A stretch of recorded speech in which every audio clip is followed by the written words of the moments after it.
I rise in support of the HALT Fentanyl Act. This is the Drug Enforcement Administration's top legislative priority, and if we do not take action to permanently schedule fentanyl-related substances, we will see many fentanyl-related substances becoming street legal. We will see law enforcement lose their authority to seize these extremely lethal drugs. We will see drug traffickers continue to be empowered to push these deadly drugs on our children, and we will see our U.S. Customs and Border Protections lose their authority to seize these substances crossing the border. In 2022, last year, more than 109,000 people died from fentanyl overdoses, with a majority coming from illicit fentanyl and fentanyl-related substances. It is the #1 killer of young Americans aged 18 to 49.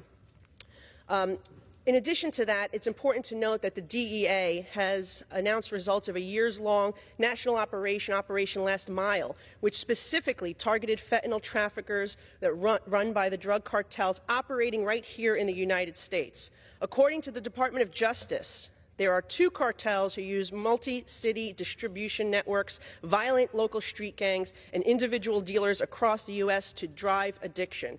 The DEA's operation led to the arrest of over 3,300 individuals and the seizure of nearly 44 million fentanyl pills, more than 6,500 pounds of fentanyl powder, more than 91,000 pounds of methamphetamine, and 8,500 firearms, and more than $100 million. The fentanyl powder and pills seized alone equate to nearly 193 million deadly doses of fentanyl removed from our communities across the United States.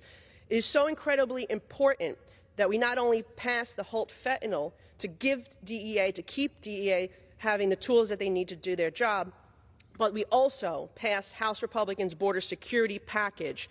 We know that the drug traffickers are raking in $13 billion a year, human trafficking and drug trafficking over our southern border.